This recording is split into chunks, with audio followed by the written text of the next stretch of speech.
Y ahora les vamos a dejar con un vídeo grabado hace 15 años, pero que es de una actualidad total en su contenido y en el que van a explicar lo que es el asma y sus consecuencias 8 personas de la primera línea del asma en España. Es un homenaje a Fernando Sánchez Gascón, gran impulsor de estos programas y de la neumología en España, profesor de la Universidad de Murcia y jefe del servicio del Hospital de Murcia, que nos ha dejado desgraciadamente hace 13 años.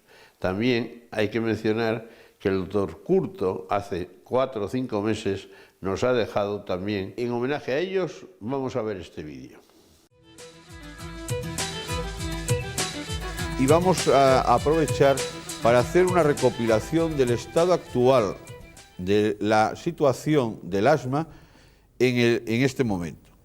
Vamos a partir de la definición que en el consenso de la SEPAR y la SENFIC presentaron hace unos pocos años, que es: el asma es una enfermedad respiratoria crónica caracterizada por la inflamación de las vías aéreas, la hiperrespuesta frente a una amplia variedad de estímulos y la obstrucción bronquial reversible. A partir de esta definición vamos a hacer un estado de la situación y de los conceptos que tenemos sobre aquellos parámetros que utilizamos habitualmente en el asma, como la atopia, la alergia, la hiperreactividad bronquial, etc. Para lo cual, la doctora Nuria Mañés va a ir haciendo la introducción de los ponentes que estamos en esta mesa. Pues, doctor Curto, me gustaría que nos definiera o interpretara qué es la atopia y qué relación puede tener. La atopia es un concepto que fue acuñado en el año 23 por Koch, que significa como algo extraño, sin lugar, y que se contrapone un poco a la palabra más conocida de utopía, que significa como lugar perfecto, ¿no? Sabemos que los enfermos atópicos precisamente no están en el lugar perfecto en cuanto a salud. Creo que este concepto hay que verlo un poco históricamente, ¿no? Según ha evolucionado la inmunología, los conocimientos inmunológicos, han aparecido palabras como anafilasia, como alergia, como hipersensibilidad y como atopia. Algunas de ellas se pueden superponer un poco. No cabe duda que la palabra alergia quizá es la que haya hecho más fortuna, ¿no?, entre el público. De hecho, hay muchos más alergólogos, ¿no?, digamos, que atopólogos, ¿no?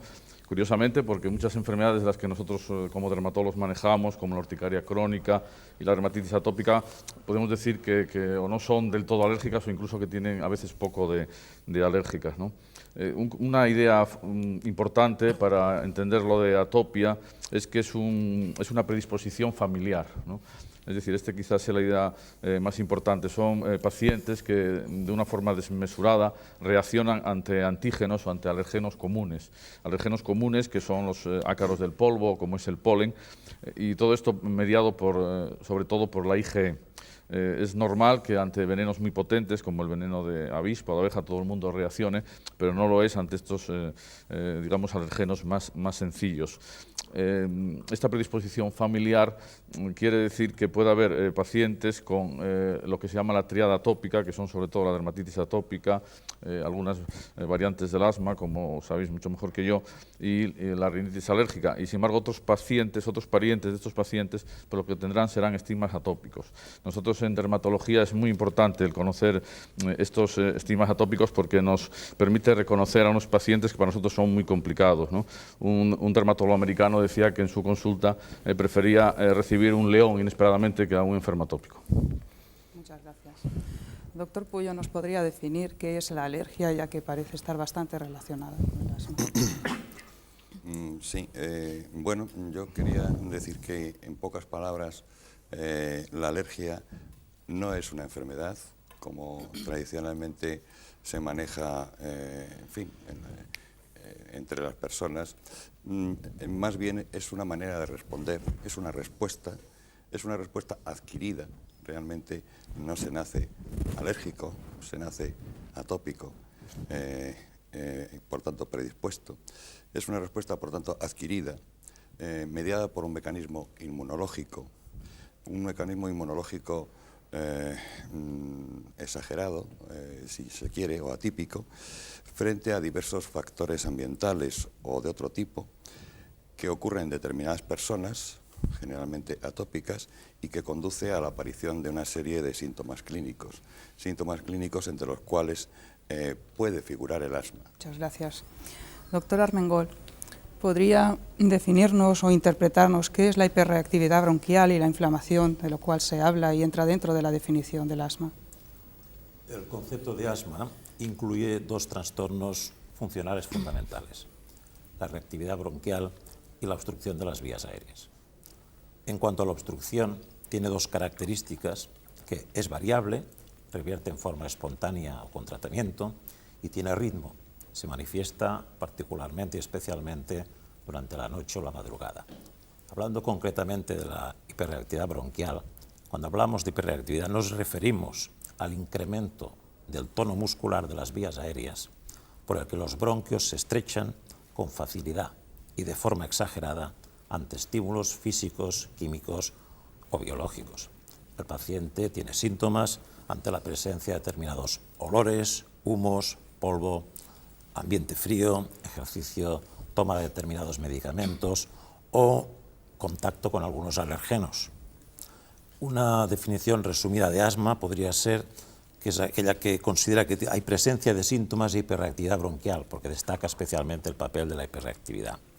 Y esta hiperreactividad la podemos estudiar en el laboratorio mediante test de provocación, como luego se verá. Si pasamos a hablar un momentito de la inflamación, la definición de asma incluye la inflamación de las vías aéreas como el vehículo primordial a través del cual y ante determinadas células y mediadores se producirá el asma. El proceso inflamatorio afecta a casi todas las estructuras anatómicas de la pared bronquial en forma de un infiltrado denso en el cual predominan varios tipos de células. Muchas gracias.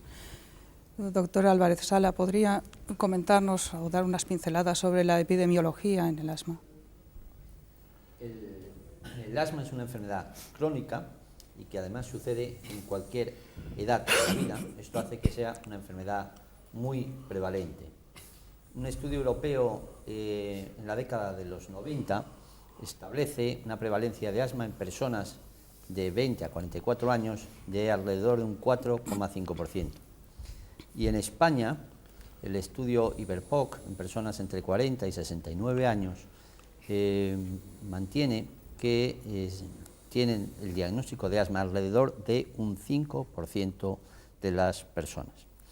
Pero además, este mismo estudio europeo que he mencionado antes comprueba cómo hasta un 50% de las personas que tienen el diagnóstico de asma no han sido diagnosticados previamente. E incluso personas con síntomas de asma, hasta un 26%, no han recibido tratamiento alguno. El asma, además de ser prevalente, es una enfermedad que tiene una mortalidad elevada. Se calcula que, la OMS en un estudio del 2000, calcula que se producen 180.000 muertes anuales por asma. Estas muertes suelen ser debidas, en gran parte, a un mal manejo del tratamiento, al uso indiscriminado de beta-2 estimulantes, a no introducir de forma precoz los esteroides inhalados y a que el paciente y el médico no saben reconocer bien en ocasiones la gravedad de la enfermedad. Esta prevalencia elevada y esta mortalidad también importante hacen que el asma sea una enfermedad con un importante costo socioeconómico. En Estados Unidos se calcula que entre un 1 o un 2% del gasto en sanidad pública va o está dirigido hacia el asma. Pero por dar unos apuntes positivos de qué se puede hacer para paliar en cierto modo este problema, pues debemos decir que como el mal manejo del asma sucede hasta en un 70%, se puede hacer mucho si se sigue una serie de puntos, como son incidir sobre la prevención de esta enfermedad, y en este sentido es muy importante la introducción de los esteroides inhalados de forma precoz, educar a los enfermos con asma y también lograr que los médicos que manejan y que controlan a estos enfermos conozcan bien las normativas, conozcan bien el tratamiento de esta enfermedad. Gracias.